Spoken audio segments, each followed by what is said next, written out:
Hi welcome back to Dishef foodies cooking recipes. ഞാനിന്നിവിടെ തയ്യാറാക്കുന്നത് പഴം കൊണ്ടുള്ള നല്ലൊരു 4 മണി പലഹാരമാണ്. അതുമാത്രമല്ല കുട്ടികൾക്ക് ടിഫിൻ ബോക്സിലൊക്കെ വെച്ച് കൊടുക്കാൻ പറ്റിയ ഒരു ഐറ്റമാണ്. പഴം കഴിക്കാൻ മടിയുള്ള കുട്ടികൾക്ക് ഇതുപോലെ ചെയ്ത് കൊടുത്താൽ അവർക്ക് തീർച്ചയായിട്ടും ഇഷ്ടപ്പെടും. അപ്പോൾ നമുക്ക് എങ്ങനെയാണ് തയ്യാറാക്കുന്നത് നോക്കാം. വളരെ എളുപ്പത്തിൽ നമുക്കിത് തയ്യാറാക്കിയെടുക്കാവുന്നതാണ്. ഇതിന് വേണ്ടിയിട്ട് ഒരു 1.5 നേന്ത്രപ്പഴം അത് ചെറുതായിട്ട് അരിഞ്ഞേക്കാണ്.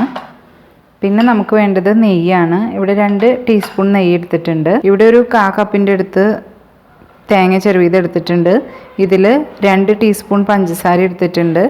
പിന്നെ വേണ്ടത് 2 ഏലക്കായയുടെ കുരു അതിങ്ങനെ പൊടിച്ച് ഇതിൽ ചേർത്തിട്ടുണ്ട്. ഇത്ര ഇൻഗ്രീഡിയൻസ് വെച്ചിട്ട് നമുക്ക് ടേസ്റ്റി ആയിട്ടുള്ള ഈ പഴംകൂട്ട് എങ്ങനെയാണ് തയ്യാറാക്കുന്നത് നോക്കാം.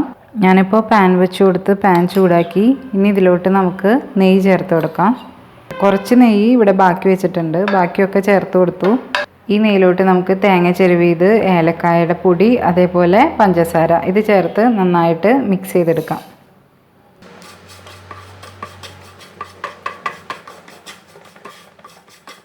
ഇത് കണ്ടിന്യൂസ് ആയിട്ട് ഒരു 3-4 മിനിറ്റ് ഒന്ന് ഇളക്കി കൊടുത്താൽ പഞ്ചസാരയൊക്കെ കുറച്ച് ഉരുകി കിട്ടും.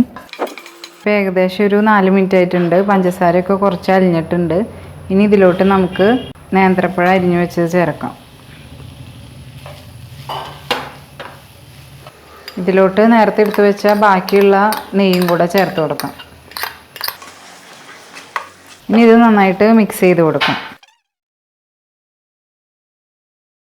പഴം ഇട്ടിട്ട് ഒരു 3 മിനിറ്റെങ്കിലും നമ്മൾ നല്ലപോലെ നെയ്യിൽ മിക്സ് ചെയ്തെടുക്കണം. ഈസി ആയിട്ടുള്ള പഴംകൂട്ട് ഇവിടെ റെഡി ആയിട്ടുണ്ട്.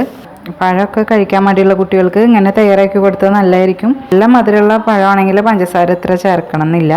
ടിഫിൻ ബോക്സിലൊക്കെ കുട്ടികൾക്ക് കൊടുത്തയക്കാൻ പറ്റിയ ഹെൽത്തി ആയിട്ടുള്ള ഒരു വിഭവമാണ്. അപ്പോൾ നിങ്ങളെല്ലാവരും ട്രൈ ചെയ്ത് നോക്കുക. ആദ്യമായിട്ടാണ് എൻ്റെ ചാനൽ കാണുന്നതെങ്കിൽ ചാനൽ സബ്സ്ക്രൈബ് ചെയ്യുക. അതേപോലെ ആ ബെൽ ഐക്കൺ കൂടെ ഒന്ന് ക്ലിക്ക് ചെയ്യണം. എങ്കിലേ ഞാൻ വീഡിയോസ് ഇടുമ്പോൾ നിങ്ങൾക്ക് നോട്ടിഫിക്കേഷൻ കിട്ടുള്ളൂ. Thanks for watching. Bye from Dishef foodies cooking recipes. Thank U.